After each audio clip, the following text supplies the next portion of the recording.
ଦୋକାନ ଚାଲୁଛି ବୋଲି ମାଷ୍ଟର ସବୁ ସମସ୍ତେ ଜାଣିଛନ୍ତି, ଏମିତିକି ପୋଲିସ ମାନେ ବି ଜାଣିଛନ୍ତି, ବୁଝିଲେ ଟି।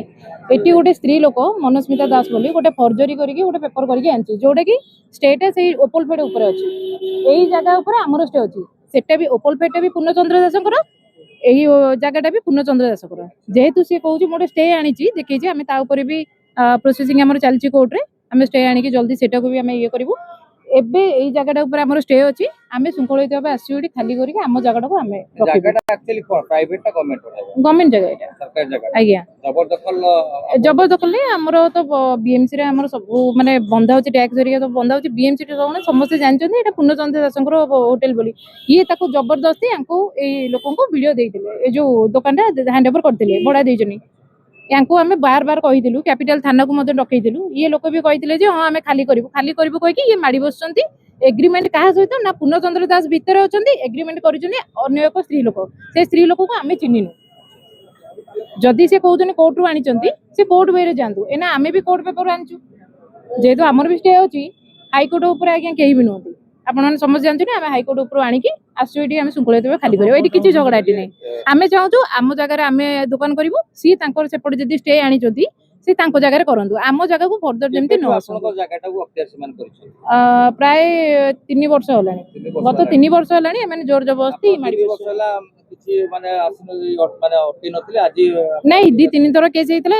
ଯିଏ ଆମର କ୍ୟାପିଟାଲ ଥାନା ଆଇଏସି ଯିଏ ଥିଲେ ରାଧାକାନ୍ତ ସାହୁ, ଆମେ ତାଙ୍କୁ ବି ଯାଇ କହିଥିଲୁ। ସେ କିଛି ଆମ ପେପର ନ ଦେଖିକି ତାଙ୍କୁ କଣ ପାଇଁ କେଜାଣି ତାଙ୍କୁ ସପୋର୍ଟ କରିକି ବିନା ପେପର ଆମର ଦେଖି ନାହାନ୍ତି ବି, କହିଲେ କୋର୍ଟ ବାଟରେ କୋର୍ଟ କଥା କୋର୍ଟରୁ ଯିବ, ଆମ ଥାନାର ଏଇଠି ଆମେ ବୁଝିପାରିବୁନି, ଏ କହିକି ଆମକୁ ବିଦା କରିଦେଇଥିଲେ। ଆମେ ତାପରେ ସେଇଥିପାଇଁ ଆମେ କୋର୍ଟ ବାଟରେ ଯାଇକି ଆମେ ପେପର ଆଣିକି ବି ଆସିଛୁ। ଆମ ଦୋକାନ ଡକୁମେଣ୍ଟ ଏଠି ହାଇକୋର୍ଟ ଆମର ଷ୍ଟେ ଅଛି ଜାଗା ଉପରେ। ଷ୍ଟେଟା 2021 ମସିହାରୁ ଅଛି।